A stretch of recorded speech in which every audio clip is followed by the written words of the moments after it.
Hi, I'm Tony Morris from Palm Springs, California, and I'm an intuitive counselor. Tony-Morris.com is my website. And as an intuitive counselor, what I do is I use my psychic gift to provide guidance and insight so other people can get the most out of their lives. And one of the first things I remembered that I needed to do before I could commit myself to helping others is I needed to make sure that I had my own house in order. And what I mean by that is I needed to be well-grounded emotionally, physically, financially, emotionally, and yes, spiritually. I'd like to share a story with you. It was Hawaii. I was in Hawaii back in September of 2008, and I'm sure some of you have been to Hawaii before. It's beautiful. I mean, just beautiful scenery. And it's only matched by the incredible amount of love and spirituality that seems to just coat the entire islands. And I really saw that, experienced that firsthand one night when I saw this incredible singer, musician named Makana, which also means gift. But I mean, he would play the guitar and he would sing with this voice in his native tongue that just really connected with me. It was almost like his talent was rooted in the earth, but yet it extended up into the heavens. And when he sang, it really stirred the spirituality that was unleashed in my soul. I left the ballroom that night after hearing this incredible singer performing a changed man. The next day I decided, okay, I'm going to go for some sightseeing. So I walked and I walked and I walked all over the island. Next thing I know, I've walked 7 miles, which meant I had 7 miles to walk back to the hotel. Needless to say, that wasn't going to happen. So I flagged down a cab. Sure enough, the cab driver pulled up to the curb. I jumped in the cab, and the first thing I noticed about this cab driver is that his hair was this bushy, wiry, silvery-looking hair, and it reminded me of that famous disc jockey from the 60s, Wolfman Jack. So anyway, I get in the cab, and Wolfman immediately starts telling me these stories, and he speaks in this heavy, heavy Asian accent. Oh yes, Hawaii made up of many different kind of people. We have Korean, Chinese, Polynesian, Islanders. We call it chop suey. So anyway, Wolfman keeps telling me these stories, you see.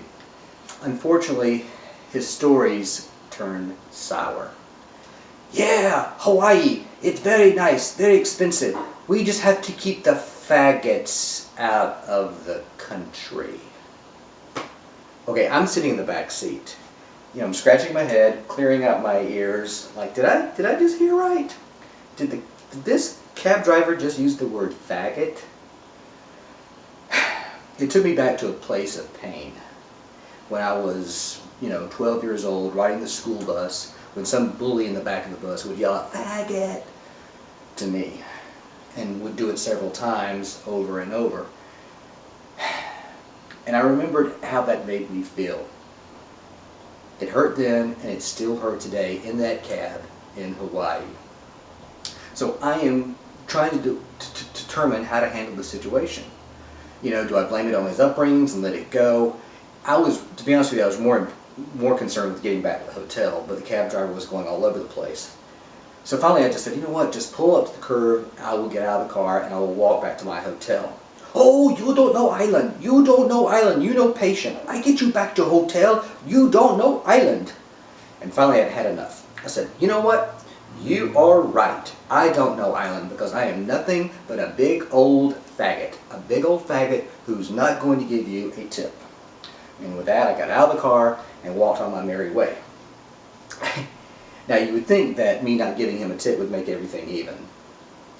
It didn't. It didn't cure my pain. Because as I was walking back to the hotel, I started seeing the word faggot on storefronts, on sidewalks, on people's t-shirts.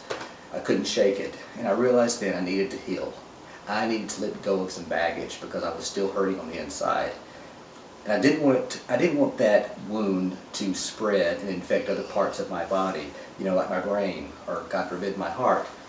And let's face it, in my profession as an intuitive counselor, the name calling's not probably going to go away because they're skeptics. And skeptics will probably have their own choice of words to call me. And I couldn't let those words deter me from using my gift in a positive way to help other people. I had made that commitment. So I was asking for a sign from the universe to help me heal. And I was walking down the sidewalks, all of a sudden I heard a voice, a familiar voice. And I looked up on this large plasma screen on the side of the wall, and there's MAH00007, that incredibly talented singer, musician that I had heard just the night before.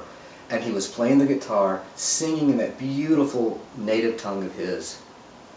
I stopped, I listened, and I connected. And then like magic, I let go of decades worth of baggage on the sidewalks of Waikiki of all places. And at that moment I realized healers can come in different sizes and shapes. They're not just always going to be doctors or clergymen. Today in Hawaii, that day in Hawaii, it was a musician whose talent helped me heal so I could go on with my life. And perhaps you have an issue, or you have a trouble or problem that you just can't seem to shake. What I would advise you to do is just start with 3 things. Start with 3 things you know you can commit to doing. Maybe it's something as simple as just waking up every morning and smiling, or waking up with some positive affirmations. I am grateful for. I think you get the picture.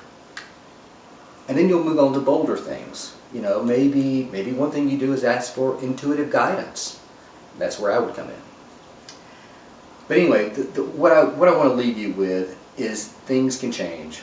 Don't be boxed in by your limitations. And don't be boxed in by old wounds. Because you can live life by your own design. Thank you.